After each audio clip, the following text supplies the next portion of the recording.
tous et bienvenue dans cette nouvelle vidéo qui est la deuxième partie du numéro 1179 de Science et Vie. Il s'agit du numéro de décembre 2015 dont le principal sujet est Star Wars, que nous avons donc déjà traité dans la première partie que je vous invite à aller voir si vous ne l'avez pas vu. Nous nous étions donc arrêtés à la partie qui est avant. Voilà. Nous en étions donc ici. Eh bien, je vous propose de commencer tout de suite.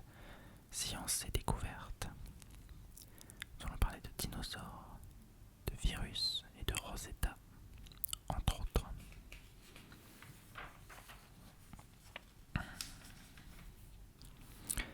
Dinosaures. Les plus gros avaient le sang le plus chaud. Non, les grands dinosaures ne seraient pas les reptiles indolents que l'on croyait. Le recours aux techniques de la géochimie permet d'affirmer aujourd'hui qu'ils avaient le sang chaud. Et ça change tout, explique Emmanuel Monnier. Chronologie. 1842. Quand l'anatomiste Owen propose le terme dinosaure, il va de soi qu'ils sont à sang-froid.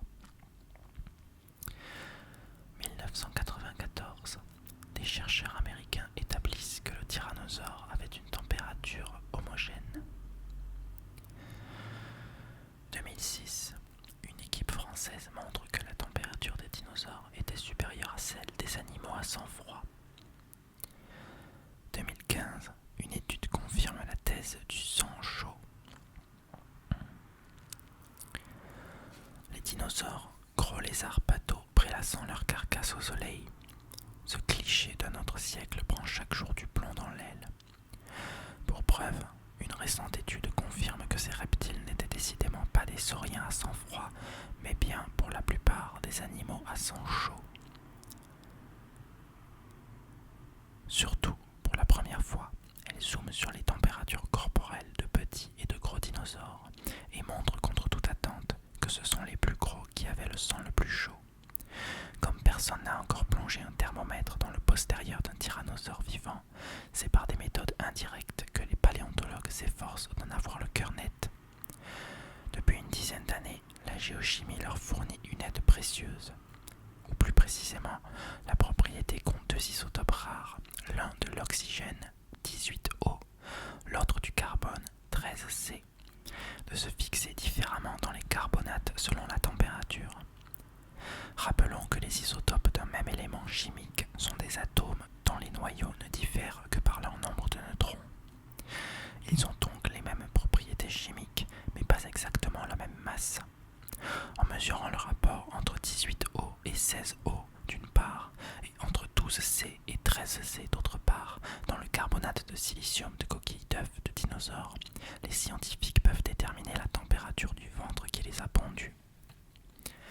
L'équipe dirigée par Robert Eagle de l'Université de Californie à Los Angeles a utilisé cette technique sur des œufs fossilisés de titanosaures, gros herbivores dont l'un des représentants découvert récemment en Argentine détient le record du plus gros dinosaure connu. Près de 60 tonnes, l'équivalent de 14 éléphants. Et également des œufs d'Oviraptor, voleur d'œufs, une espèce beaucoup plus petite, de la taille d'un homme, considérée comme proche des oiseaux. Plus actif et plus rapide. Les résultats obtenus sur le plus grand modèle enfoncent les derniers clous dans le cercueil d'une imagerie populaire qui les a longtemps vus comme de grands crocodiles indolents. Car, contrairement aux reptiles actuels, qui ont besoin de la chaleur extérieure pour réchauffer leur corps, les femelles titanosaures avaient, elles, une température corporelle supérieure d'une bonne dizaine de degrés à celle de leur milieu, déterminée en mesurant les mêmes rapports isotopiques dans l'environnement immédiat. Les titanosaures étaient donc de toute évidence capables de réguler leur température interne par une forte activité cellulaire. Et ce n'est pas la seule trouvaille. Pour les spécialistes, les résultats obtenus sur les oviraptors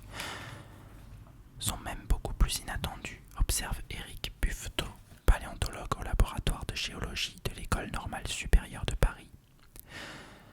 Les chercheurs américains ont en effet trouvé que la température interne de ces petits dinosaures était de 31,9 degrés Celsius environ, contre 26,3 degrés Celsius pour leur milieu. Une différence de 6 degrés Celsius qui prouve que ces oviraptors étaient certes à sang chaud, mais moins que les plus gros. Pourquoi est-ce étonnant?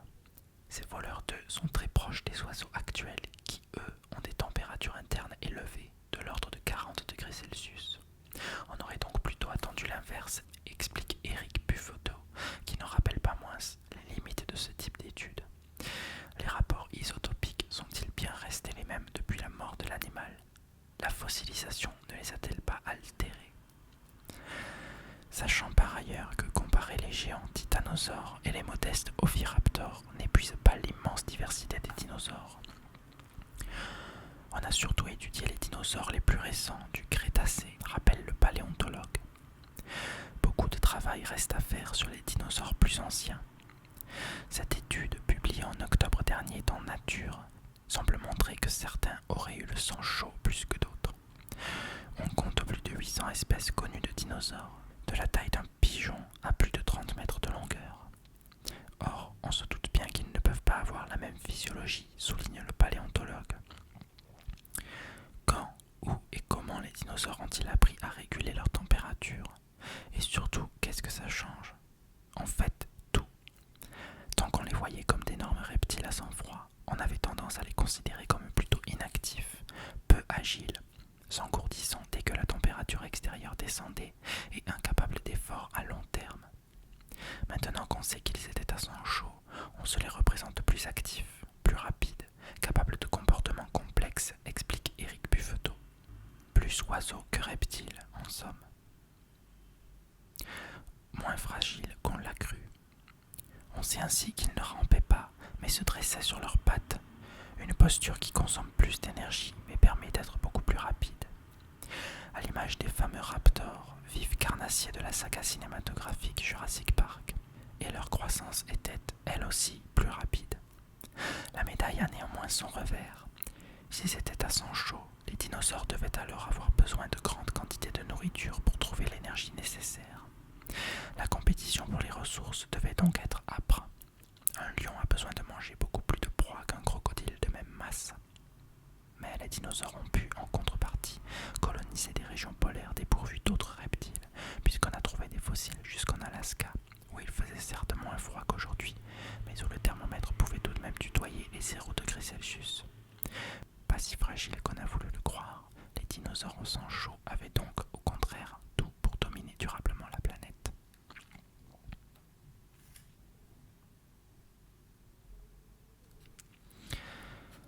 Les dinosaures ne sont pas morts de froid. Qu'est-ce qui a exterminé les grands dinosaures? La chute d'une météorite, un volcanisme exceptionnel, ou les deux, comme l'a proposé en octobre dernier une équipe américaine pour qui la chute de la météorite aurait causé cet intense volcanisme. Une chose est sûre, ce n'est pas le froid. Parce que les animaux à sang froid, comme les crocodiles et les tortues, ont survécu, alors que les dinosaures à sang chaud, qui eux ont disparu, étaient plus que capables de supporter un climat frais, insiste le paléontologue Éric Buffeteau. D'ailleurs, aucune baisse de température n'a été enregistrée à cette époque. Le manque de lumière, dû aux poussières pulvérisées dans l'atmosphère par la météorite et les volcans, qui fut sans doute funeste aux dinosaures. Sans lumière, les plantes ne se développent plus. Les dinosaures de grande taille sont donc probablement morts de faim. D'abord les herbivores, puis les carnivores. Mais ceux dont les besoins étaient moins importants, crocodiles, petits mammifères, ont survécu, explique le paléontologue.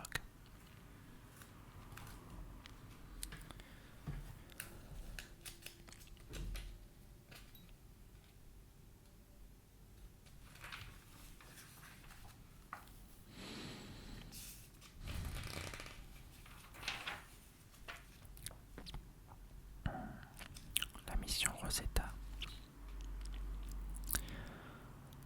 Partie en 2004, la mission européenne Rosetta était la première qui consistait à se poser sur une comète. L'orbiteur Rosetta, arrivé aux abords de la comète son vrai nom 67P Churyumov-Gerasimenko, en juillet 2014, a largué avec succès son atterrisseur Philae en novembre 2014 et continue aujourd'hui d'observer le petit corps céleste avec ses instruments. Il y a un an, la sonde Rosetta réussissait l'exploit de poser son robot Philae sur la comète Chury. Si tout ne fut pas parfait, la masse de données recueillies s'avère néanmoins exceptionnelle. Elle livre des réponses cruciales sur l'histoire du système solaire.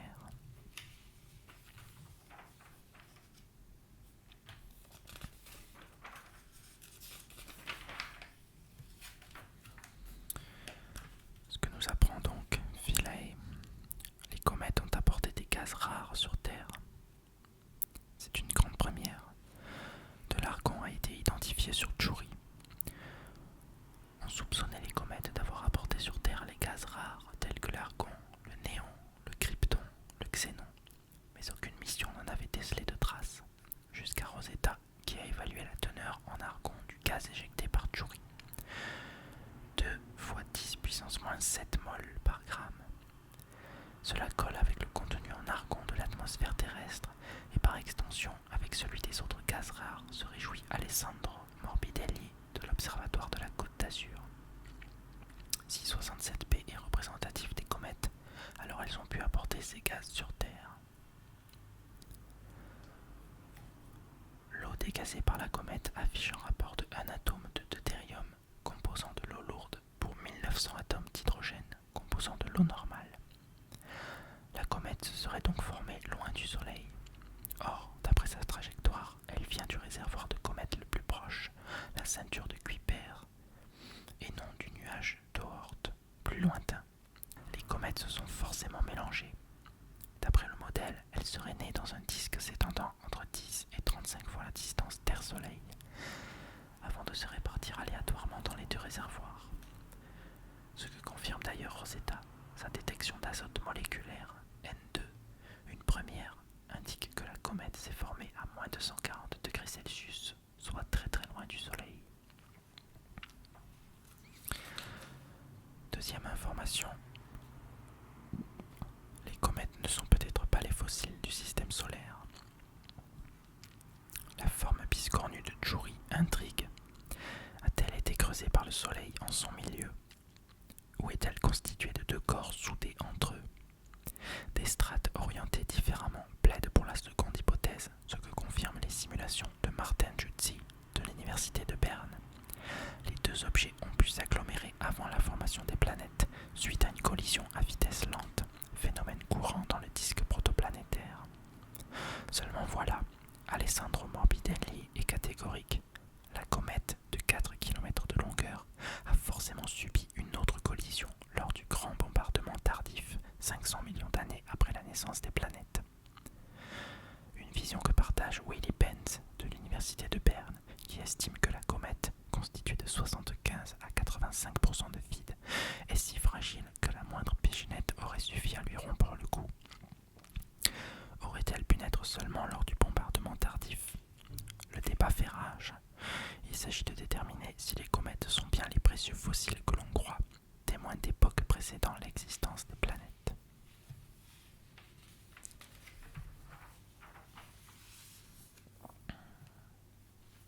Dernière information, ces corps célestes sont bien plus que des boules de glace. Ce qui nous a surpris, c'est la diversité des terrains rencontrés, se souvient Olivier Groussin, l'un des scientifiques de l'instrument d'imagerie Osiris. Cette caméra à haute résolution embarquée sur Rosetta a bouleversé notre vision des comètes. Excite les boules de neige sales et lisses, Chury est un monde à part entière, avec ses montagnes, ses falaises, ses éboulis, ses cratères d'impact. Ses fractures sur des centaines de mètres délimitent de vastes plaines recouvertes d'une couche de plusieurs dizaines de centimètres de régolithes, constituée de matière organique et de silicates. Sous ce sable, le marteau de Philae a percuté une étrange plaque de roche, dure comme du verglas. Sans compter des structures circulaires, probablement d'anciens conduits de dégazage, qui n'ont été observés nulle part ailleurs dans le système solaire. Une mine d'informations pour qui saura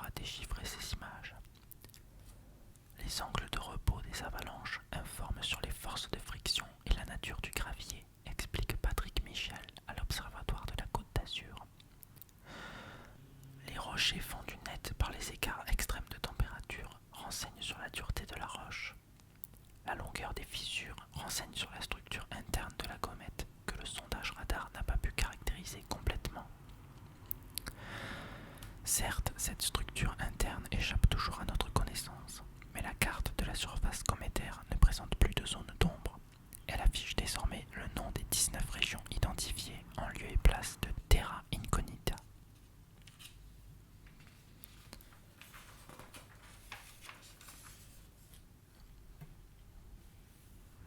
Aux dernières nouvelles, Philae ne répond plus. Un de ses récepteurs est hors service et ses deux transmetteurs dysfonctionnent, explique Jens Spiel, le responsable allemand de l'atterrisseur. Il était conçu pour travailler sur un site exposé au soleil à moins 60 degrés Celsius. Le froid extrême de moins 170 degrés Celsius qui régnait entre décembre et avril sur Abydos, son lieu d'atterrissage, lui aura été fatal. Un comble pour ce robot qui aurait dû mourir de surchauffage en mars dernier quand la comète s'est approchée du soleil. De son côté, Rosetta continue de survoler Tchouri, observant ses changements physico-chimiques à mesure qu'elle s'éloigne et se rapproche du soleil. En septembre 2016, les ingénieurs la précipiteront sur la surface pour d'ultimes mesures de grande précision. Elle rejoindra alors Philae sur le noyau cométaire qui leur servira de sépulture commune.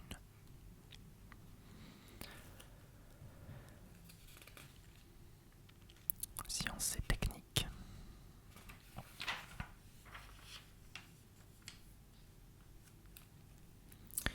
Maladie d'Alzheimer. Et si c'était une maladie nosocomiale?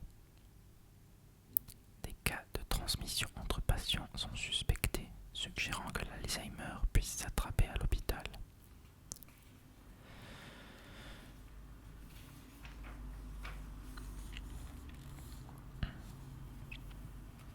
Alzheimer pourrait se transmettre de deux façons. Première hypothèse, par injection d'hormones de croissance.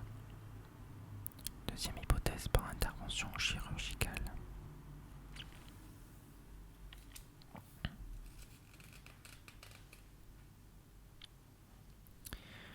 Il va falloir vérifier si une simple transfusion ou un don d'organes peuvent transmettre Alzheimer.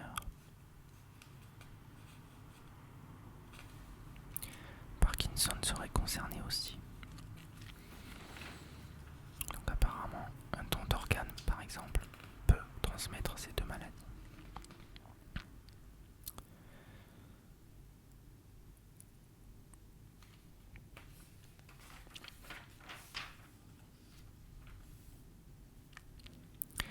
Satellites. Leurs images deviennent intelligentes. L'imagerie satellitaire ne se contente plus de cartographier la Terre. Elle offre désormais de la décrypter en temps quasi réel. Une intelligence dont Frédéric Lert a repéré les premières applications industrielles. Le 18 août 1960, les États-Unis plaçaient sur orbite le satellite de reconnaissance Discoverer 14. Après 17 orbites, il rentra dans l'atmosphère et éjecta une capsule de 10 kg qui finit sa course sous un parachute avant d'être crocheté en vol par un avion spécial. Les Américains y récupérèrent quelques milliers de précieux clichés de la mystérieuse campagne soviétique. L'imagerie spatiale était née.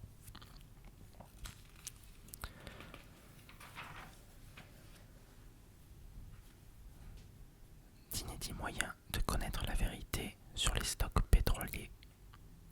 Les industriels du pétrole gardent secret leurs stocks, entretenant ainsi la variabilité de son prix. Mais l'analyse des ombres des réservoirs permet désormais d'évaluer leur niveau de remplissage. Astucieux. La vérité sur l'extraction minière. Pour connaître la quantité de minerais extraites de mines, ici de l'uranium à Arlit au Niger, des logiciels calculent le volume des déblais en repérant des éléments de hauteur connus ou par trigonométrie. La vérité sur la fréquentation des magasins. Cette donnée économique fondamentale, souvent jalousement gardée, est désormais transparente aux yeux des satellites. Des logiciels de reconnaissance dénombrent à intervalles très rapprochés les emplacements libres sur les parkings.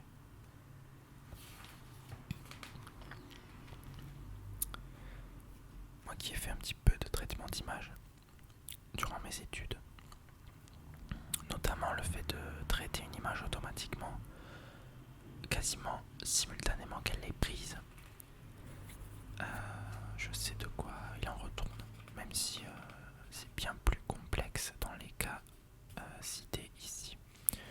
Le plus simple semble être le cas des places de parking. Il suffit juste de repérer la présence ou non d'une voiture sur une place.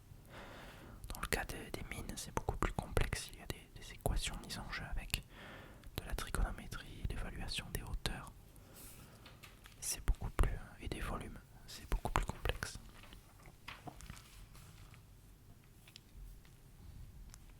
L'invention d'une nouvelle médecine, les implants biologiques autonomes.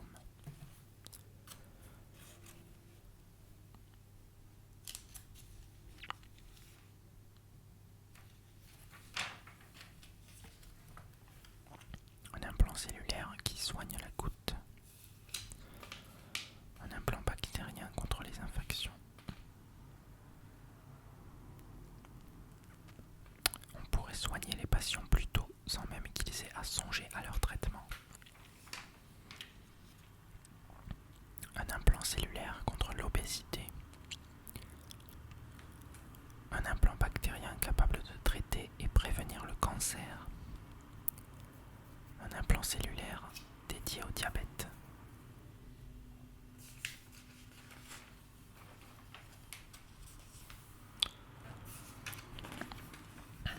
Comme toujours, je ne lis pas tous les sujets.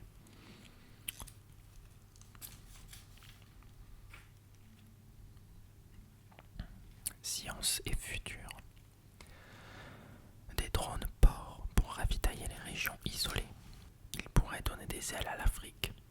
Équivalent de l'aéroport pour les avions, le drone port, imaginé par l'agence d'architectes Foster plus Partners et l'école polytechnique fédérale de Lausanne, verra le jour entre mars et avril 2016 à Kibuye, au Rwanda.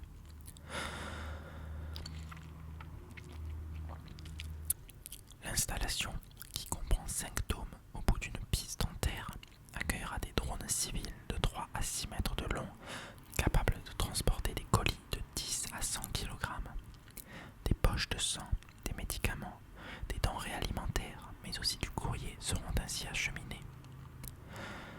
De nombreux villages africains manquent d'infrastructures et de matériel de première nécessité, explique Jonathan Ledgard, responsable du projet. Le drone-port devrait comporter, en plus d'un hangar de stockage, un centre médical, un bureau de poste et un atelier de réparation. Situé à moins de 1 km des habitations, il sera accessible à pied et servira de relais pour les autres villages, car certains sont très isolés et les routes quasi inexistantes. Le drone est un moyen de contourner cette difficulté, explique le responsable. Le projet pilote, qui débutera en 2016, acheminera d'abord des petits colis de 10 kg et des denrées médicales. Si les premiers vols sont concluants, les opérations commerciales pourraient être lancées d'ici 3 ans. À cette échéance, les organisateurs envisagent entre 30 et 40 vols par jour. Cette fréquence sera un minimum pour que cette technologie prenne tout son sens, précise Jonathan Ledgard.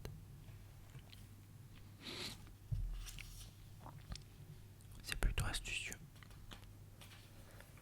Très astucieux même.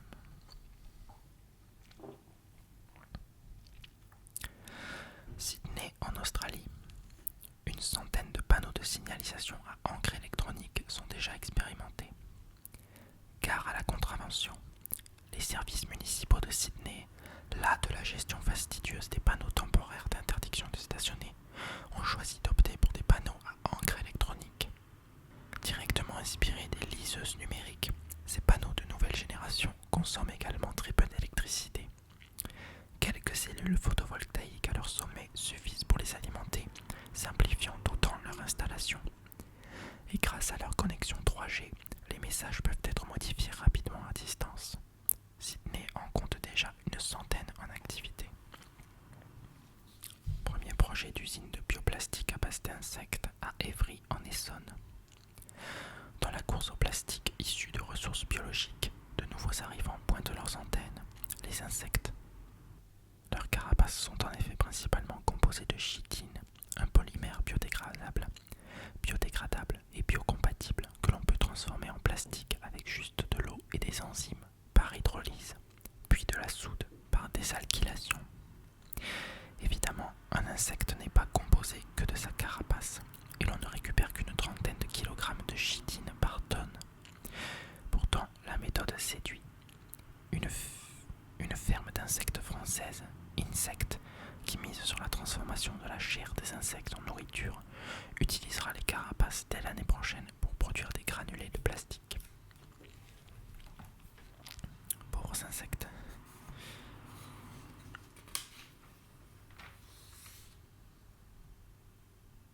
les usagers de leur domicile vers les commerces locaux sur une distance de 3 km.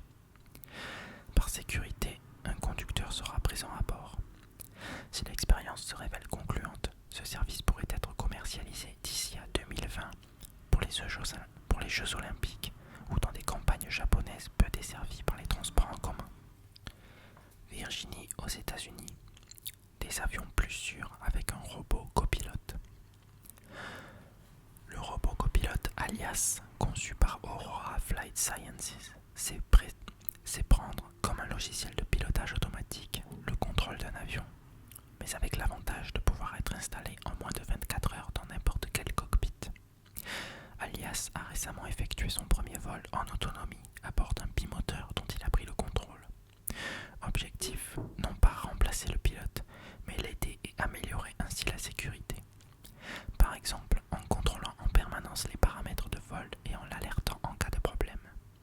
Pour l'heure, ce dispositif, encore très rustique, est en développement.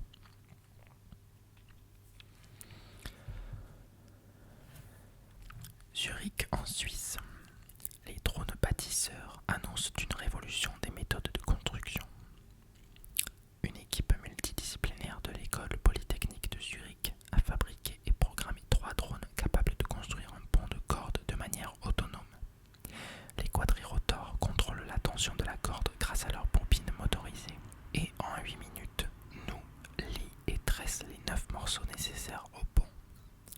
L'intervention humaine se résume à préciser au départ la position des 2 échafaudages qui servent de point d'ancrage. C'est un ordinateur central qui calcule ensuite les trajectoires des drones à partir de leur position dans les airs, relevées par un système de capture de mouvement, et leur envoie les commandes grâce à un réseau sans fil. Comme les drones sont capables d'atteindre des points inaccessibles, une telle démonstration de l'avis des chercheurs permet d'imaginer de nouvelles méthodes de construction et même de nouvelles formes d'architecture.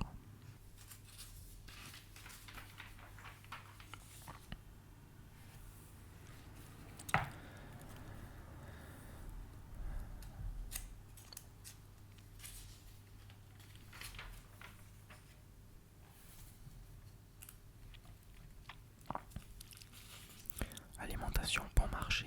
Les produits discount valent bien les autres. Le secteur discount a doublé en 20 ans. En dépit d'un léger recul depuis 2011, la part de marché que représentent les ventes des magasins hard discount a doublé ces 2 dernières décennies.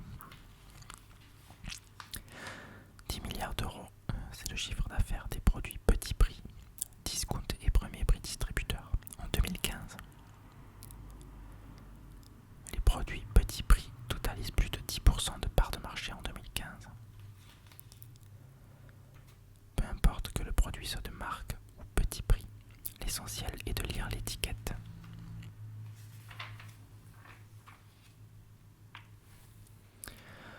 La qualité nutritionnelle ne dépend pas du prix. Si les lardons petit prix, premier prix distributeur et hard discount sont en moyenne les plus gras, les bâtonnets glacés les plus chers, marque nationale et marque distributeur, sont les plus sucrés. Donc l'important, c'est de lire les informations nutritionnelles. On peut voir que pour un bâtonnet de glace de marque nationale, il y a quasiment 26 grammes de glucides pour 100 grammes de glace. Et pour du hard discount par exemple, 17,2 grammes, ce qui est beaucoup moins. Au niveau des lardons, les premiers prix distributeurs possèdent près de 30 grammes de lipides, quand le hard discount est à 23 grammes et les marques nationales à 20 grammes. Donc ça varie en fonction des produits, mais l'important c'est de lire les étiquettes ou de vous renseigner sur internet. Il y a des sites qui répertorient ou qui indiquent les aliments en théorie les meilleurs pour la santé en fonction des marques. Et le coût, il n'y a pas eu encore à ce jour de grandes études permettant de savoir si les produits premier prix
de CO2 liées au téléphone.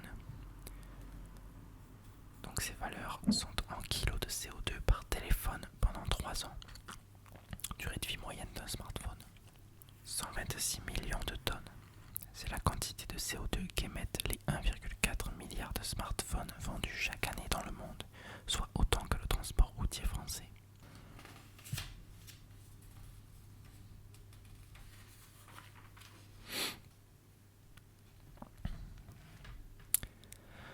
Bon à savoir, les casques de vélo sauvent de nombreuses vies.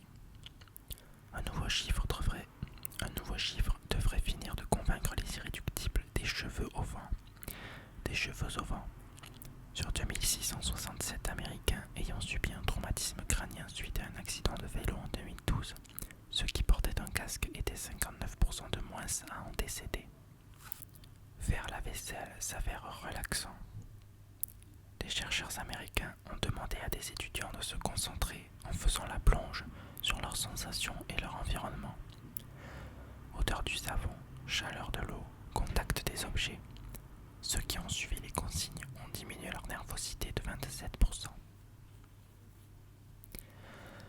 La récompense altère notre jugement.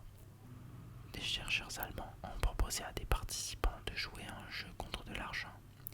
Lorsque la somme récoltée était plus importante que l'effort fourni, ceux-ci surestimaient leurs prestations. Et inversement, lorsque la somme était inférieure. Entre viande rouge et cancer, le lien est reconnu. La viande rouge est classée par l'OMS probablement cancérogène. Le lien entre sa consommation et le développement d'un cancer colorectal est possible mais pas certain. En revanche, la viande transformée est, elle, classée cancérogène en raison d'indications convaincantes. Ces données, Science et Vie vous en parlait déjà en 2009 dans le numéro 1100. Le fait que les viandes transformées rejoignent d'autres agents, comme le tabac, n'implique cependant pas une égale dangerosité. Le Global Burden of Disease, organisme indépendant, évoque 34 000 décès par cancer imputables chaque année dans le monde à une alimentation riche en viande transformée. Infime par rapport aux millions dus au tabagisme. Être l'aîné d'une fratrie n'a pas d'influence sur le caractère. Il est plus calme et réfléchi que son frère. Il est moins sociable et débrouillard que le plus jeune. Autant d'adjectifs que l'on associe souvent à l'aîné d'une fratrie. Faux préjugés, rétorque une étude menée par des chercheurs allemands. Ces derniers ont analysé et comparé un large panel de données recueillies lors de 3 études nationales, Grande-Bretagne, États-Unis et Allemagne. Pour chacune, ils ont conclu que l'ordre de naissance n'avait pas d'influence sur la stabilité émotionnelle d'une personne, sur sa sociabilité, son sens des responsabilités ou encore son imagination, mettant fin de surcroît à 100 ans de théories scientifiques erronées. Abuser des antibiotiques ferait grossir les enfants. La surconsommation d'antibiotiques aurait des répercussions sur le poids des enfants, selon une étude américaine sur plus de 140 000 jeunes de 3 à 18 ans. L'évolution de leur indice de masse corporelle, de leur taille et le nombre de prescriptions d'antibiotiques ont été analysés sur 11 ans. Pendant cette période, près d'un enfant sur 5 a reçu 7 fois ou plus des antibiotiques. À 15 ans, ces jeunes ont pris en moyenne 1,36 kg de plus que ceux qui n'avaient jamais suivi de traitement. Cette différence perdure jusqu'à l'âge adulte. Certaines molécules contenues dans les antibiotiques s'attaquent aux bonnes bactéries de l'organisme de l'enfant, ce qui modifie l'équilibre bactérien du tube digestif et entraînerait une modification de l'assimilation des calories et une prise de poids. Parler au volant distrait durablement. 27 secondes, c'est en moyenne le temps qu'il faut pour regagner toute son attention au volant après avoir utilisé une commande vocale sur un smartphone si l'on conduit à 40 km/h. Et plus on est âgé, plus on est distrait longtemps.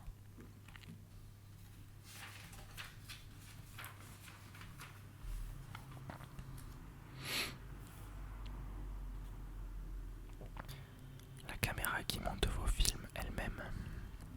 La Bandit est une caméra embarquée de la société néerlandaise TomTom, comme il en existe beaucoup sur le marché pour filmer vos exploits sportifs. À une différence près, elle monte vos films automatiquement afin que vous puissiez les envoyer rapidement sur vos réseaux sociaux. Pour cela, elle est équipée d'un GPS et de plusieurs capteurs mesurant votre vitesse, votre altitude et votre accélération. Lorsque la caméra tourne, toutes ces données sont analysées pour représenter les phases importantes du film, comme par exemple votre accélération à ski ou les plus beaux bouquets d'un feu d'artifice. Vous pouvez aussi indiquer ces temps forts vous-même grâce à un bouton dédié sur la caméra ou sur sa télécommande. Autonomie de 3 heures. La caméra étanche est équipée d'une lentille grand angle et d'un capteur CCD de 16 mégapixels. Le système de fixation permet de la monter sur différents supports, vélo, casque, etc. Pourquoi pas? Je préfère monter moi-même les images.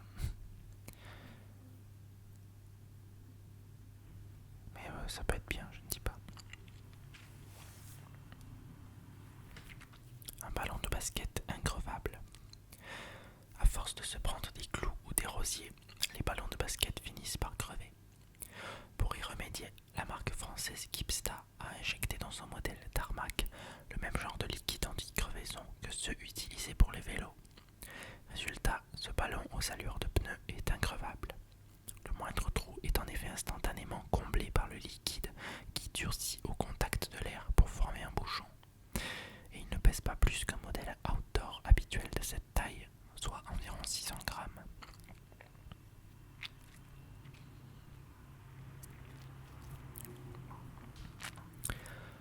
Le coin des prototypes. La voiture électrique qui se recharge en 15 minutes. Imaginez une sportive 4 places 100% électrique qui recharge 80% de ses batteries Li-ion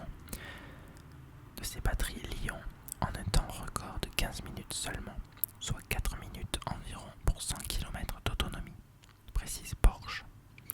C'est la performance atteinte par le concept car Mission E. Comment? En doublant la tension de recharge du véhicule grâce à une prise à 800 volts.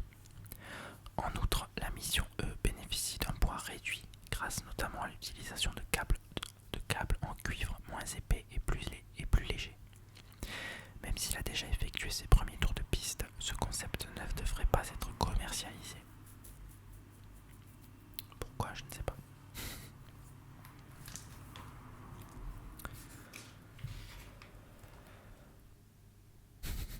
La batterie portable tout en carton. Trop chère, encombrante, bruyante. Voilà ce qu'entendent souvent ceux qui souhaitent se mettre à la batterie. Mais une nouvelle solution s'offre à eux, la Drum Kit, entièrement en carton. Conçue par la start-up française Obilab, elle tient dans une boîte qui fait office de siège et se monte en 2 minutes grâce à des supports cartonnés et des velcro. Le batteur se trouve alors devant l'équivalent d'une vraie batterie, une grosse caisse avec sa pédale, une caisse claire, 2 tomes, un charleston et des baguettes. 2 fois moins encombrante. Question acoustique, chaque élément produit un son différent, comme sur l'instrument, mais avec moins de puissance. Notez qu'on peut jouer dessus en tapant aussi fort que sur une vraie batterie, car les ondes de frappe possèdent des renforts en fibre de verre. Ouais, moi je sais pas, je ne fais pas de batterie,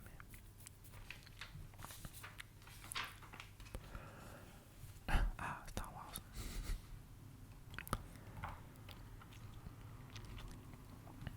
Le fameux droïde. Le petit robot malin et parlant qui marche sur les traces de BB-8. Ce mois-ci, Star Wars est décidément partout. Même les fabricants de jouets s'en sont inspirés, à l'image de ce petit robot étonnant, copie du droïde BB-8, conçu par la société américaine Sphero. A noter que je crois bien que la société Sphero est aussi à l'origine, en tout cas à travailler avec à travailler sur le film, sur le vrai droïde BB-8.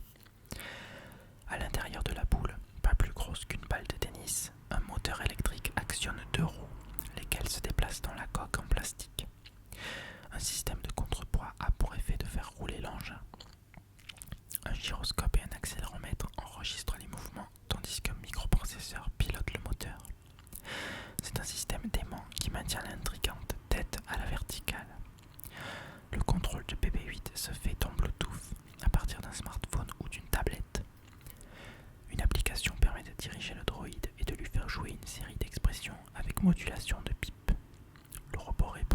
série de commandes vocales en anglais. Go to sleep, go explore, how do you feel? Les batteries se remplissent au moyen d'un chargeur par induction, à raison de 3 heures de charge pour 1 heure de jeu. Prix environ 170 €.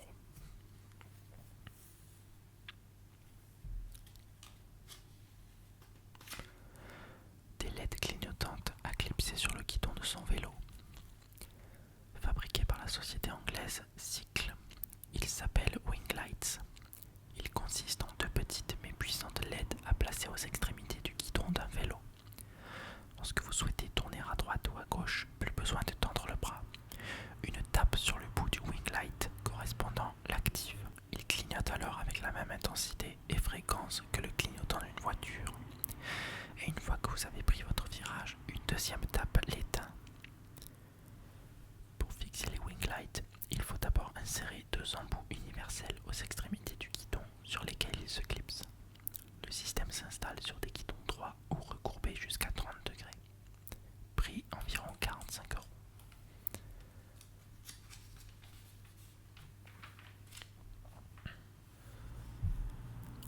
Pourquoi attrape-t-on plus souvent la grippe en hiver?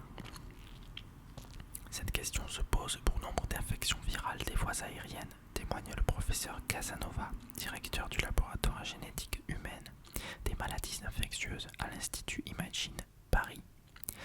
Mais la réponse n'est pas bien connue. De nombreux facteurs peuvent en effet expliquer le phénomène. Le plus convaincant est lié à la température et à la qualité de l'air.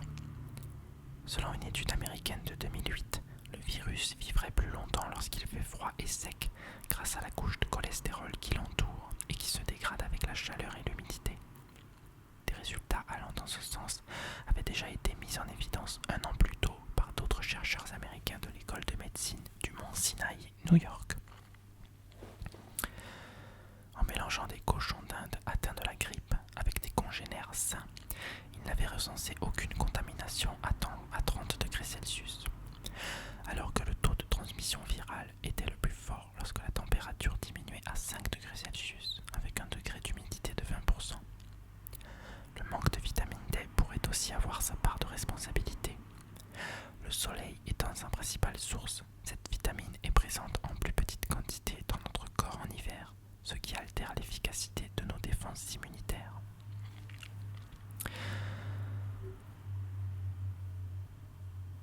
Mais le froid, qui mobilise de nombreuses ressources de l'organisme, est aussi évoqué. L'assèchement des fosses nasales qui filtrerait moins bien l'air entrant, ou la propension à se réunir dans des milieux confinés favorisant la propagation du virus. Peut-on voir le drapeau américain planté sur la Lune? C'est impossible, répond d'emblée Isabelle Vauquelin à l'Observatoire de Lyon. Il n'existe pas d'instrument suffisamment développé pour observer un aussi petit objet. En effet, pour espérer apercevoir ce drapeau, une résolution angulaire de moins de 0,60 millisecondes d'arc est nécessaire. Or, les télescopes géants les plus performants existants à Hawaï et dans le désert d'Atacama, au Chili, ne vont pas au-delà de 20 millisecondes d'arc. Pour Thierry Fusco, spécialiste en optique adaptative à l'ONERA, il faudrait une machine de 350 mètres de diamètre minimum, contre 10 aujourd'hui. Or, avec 40 mètres, la future génération de télescopes géants pose déjà des problèmes de réalisation quasi insurmontables pour des coûts dépassant le milliard d'euros. Existe-t-il des grains de sable de toutes les tailles? Les géologues réservent le terme de sable à des grains dont le diamètre est compris entre 60 micromètres et 2 mm. Mais pour les physiciens, il n'y a pas véritablement de limite supérieure. Si dans la vie courante nous distinguons plages de sable, de gravier ou de galets, la physique de ces matériaux granulaires reste strictement la même, explique Frédéric Restagno du laboratoire de physique des solides à Orsay. En revanche, la limite inférieure, elle, existe bel et bien en physique. En dessous de 60 micromètres, l'humidité ou les forces d'adhésion électrostatique entre les grains prennent le pas sur leur poids, explique le physicien. Ils ne se comportent plus comme du sable, mais comme une poudre dont le comportement n'est pas décrit par les mêmes équations. Ainsi, selon la physique, le sucre glace devrait être appelé sucre en poudre et le sucre en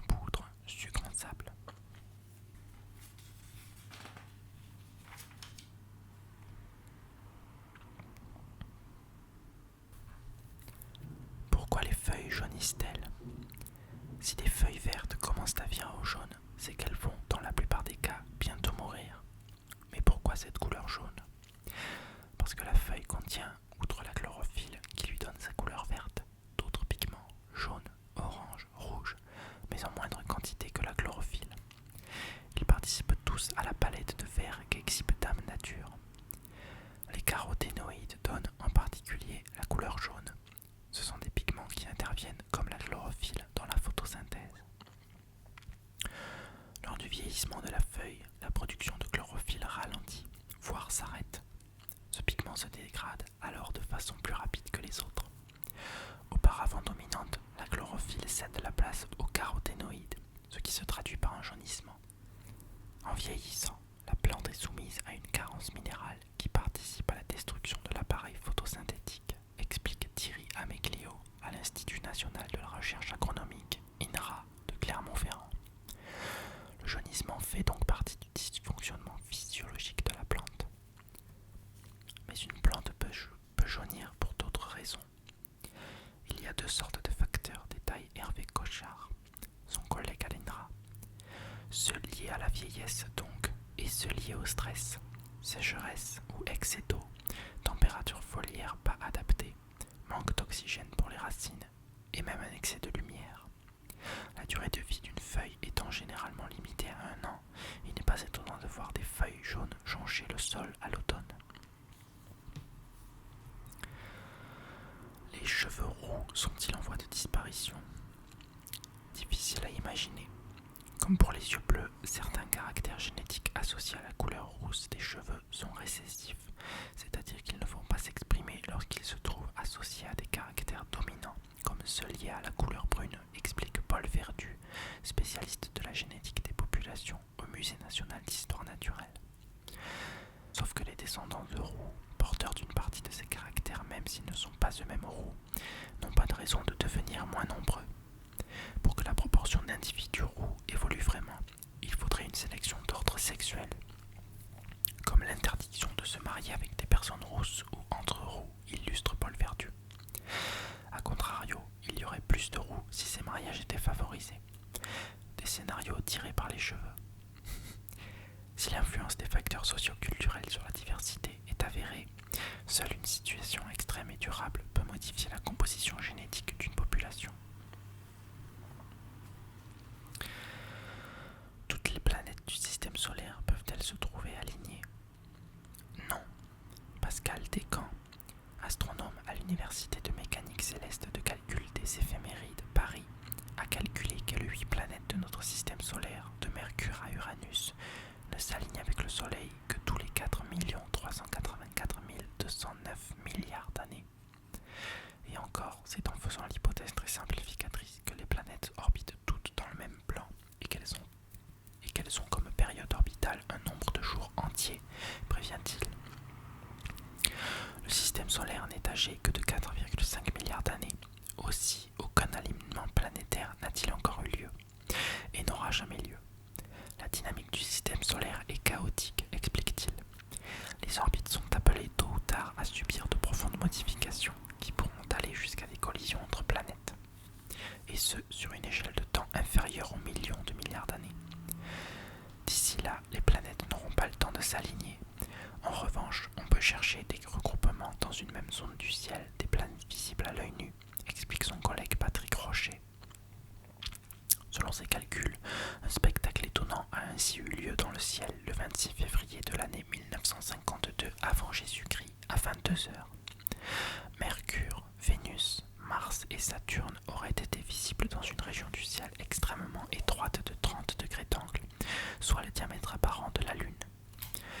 Une petite dizaine d'autres regroupements ont eu lieu plus tard, en moins 1058, moins 184, moins 144, moins 46, 332, 710, 1186, 1962, 2000, mais ils furent tous beaucoup moins spectaculaires. Selon les deux astronomes, le prochain regroupement notable devrait avoir lieu le soir du 8 septembre 2040. Mercure, Vénus, Mars, Jupiter et Saturne seront alors toutes 5 visibles dans un cercle de 9 degrés de diamètre apparent, une zone du ciel large comme seulement 18 pleines lunes. Cela n'aura bien sûr strictement aucun effet sur la Terre et ses habitants, puisque l'attraction de toutes les planètes du système solaire réunies est 50 fois inférieure à celle de la seule Lune qui, elle-même, est de 0,0003% celle de la Terre. De fait, le regroupement qui eut lieu en 2000, bien que sur une zone large de 20 degrés, n'a été suivi d'aucun effet, rappelle Pascal Descamps. La variation d'une quantité aussi petite que l'attraction gravitationnelle des autres planètes est sans effet sur nous, petits humains.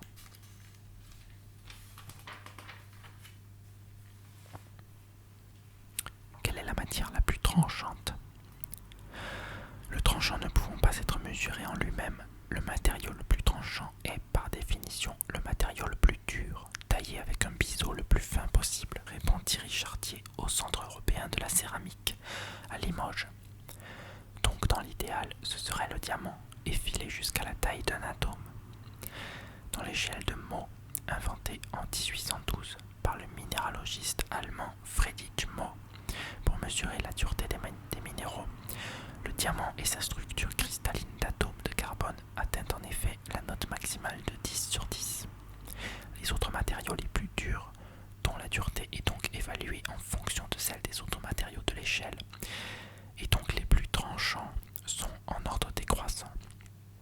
Le nitrure de bore, 9,5 sur 10. Le carbure de silicium, 9,3 sur 10. Le corindon, 9 sur 10. Les couteaux les plus tranchants vendus dans le commerce sont, eux, en zircone ou dioxyde de zirconium, d'une dureté de 8 à 8,5 sur 10, souligne Thierry Chartier. Sait-on pourquoi la voix des garçons mue ? Tout simplement parce que changer de voix à l'adolescence est une des étapes naturelles de la puberté. Entre 9 et 14 ans, un véritable tsunami hormonal, avec des sécrétions importantes de molécules chimiques androgènes, se met en place chez le jeune garçon, explique Camille Fink, chef de clinique au département ORL du CHU de Liège et membre de l'unité logopédie de la voix. Or, le larynx de l'enfant est un organe cible des hormones sexuelles. La production importante d'hormones mâles, testostérone ou DHT, entraîne une augmentation conséquente de la taille du larynx et des autres organes responsables de notre production de son, comme les cordes vocales. Elle s'allonge de 4 à 11 mm, soit un accroissement de presque 60%, explique la spécialiste. Quant à la pomme d'Adam, son angle se réduit à 90 degrés et elle devient nettement saillante dans le cou. Et comme des cordes longues et épaisses sont synonymes d'une voix grave, le constat est implacable. L'adolescent change de voix. Quant aux filles, même si leur mue est beaucoup plus discrète, elles en subissent également une, souligne de son côté Martine Gaspard, sa collègue au CHU de Liège.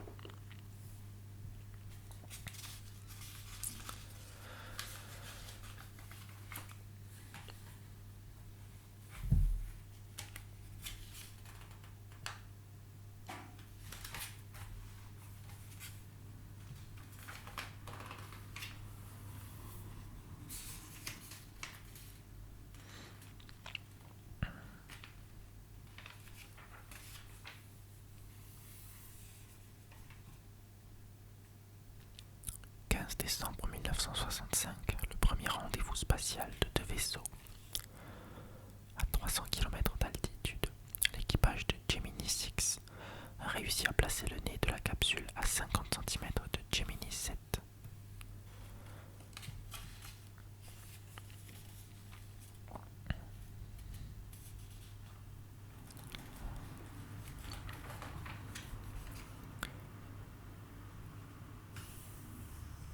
Eh bien, écoutez, nous arrivons à la fin de ce magazine.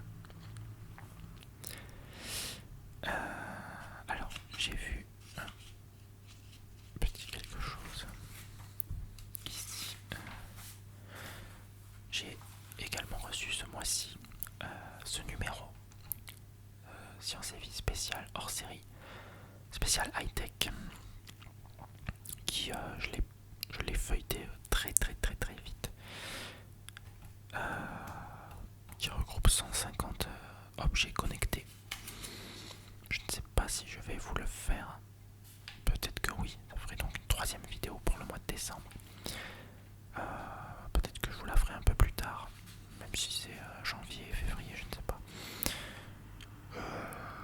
Voilà, histoire d'avoir quelques objets intéressants, si ça peut vous intéresser.